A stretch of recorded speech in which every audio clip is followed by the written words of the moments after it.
इसी प्रकार से ये दुनिया हमको बेवकूफ़ बनाती है जब हम विक्षेपित होते हैं। और अपने मन को शांत करने का, बुद्धि को शांत करने का एक ही उपाय है, अपनी बुद्धि को प्रभु चरणों में अर्पण कर दो। जिस व्यक्ति के जीवन में एक भी आदर का स्थान नहीं होता, वो व्यक्ति महादरिद्री है। एक हाथ ऐसा स्थान होवे जहां आप एक भी प्रश्न नहीं पूछोगे,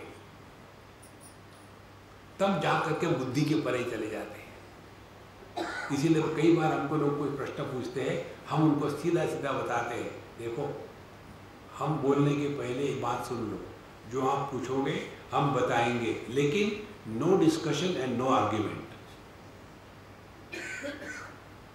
जो आपने पूछा और जो हमने बताया, यहाँ ये विषय समाप्त हो गया, आगे डिस्कशन नहीं, आर्ग्यूमेंट नहीं। तब जाकर के हम अपनी बुद्धि का त्याग करके प्रभु के चरणों में समर्पित होते हैं। हमारी बुद्धि छोटे दायरे में है, परमात्मा संपूर्ण देखता है। इसीलिए अपनी बुद्धि को तज्जक्षेत शांति आत्मनि, इस प्रकार से ये चार चीजों को ठीक से समझ लेना।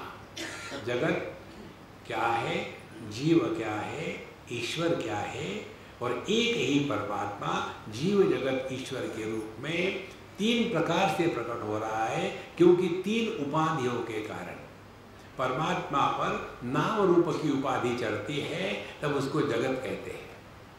उसी परमात्मा पर जब पंचकोशों की उपाधि चढ़ती है, तब उसको जीव कहते हैं। वही परमात्मा जब अपनी ही माया शक्ति को धारण करता है, तब उसको ईश्वर कहते हैं। देखो तो यह जो जीव जगत ईश्वर की इंटरनेशनल क्रिकेट मैच चल रही है, उसका आधार है ये ग्राउंड। आज तक कितने मैचेस आके चली गई, कोई हारता है कोई जीतता है, ग्राउंड को कुछ फर्क नहीं पड़ता। इसी प्रकार से देहिनोऽस्मिन् यथा देहे कौमारम यौवनम जरा तथा देहांतर प्राप्ति धीरस्तत्र न मुह्यति। बचपन से लेकर के अभी तक कितने देह के आकार बदल गए, रूप बदल गए, लेकिन हम जौ के त्यों हैं। किसी को भी अपने जन्म का, अपने बढ़ने का, अपने मृत्यु का और अपने अभाव का अनुभव आज तक नहीं आया है।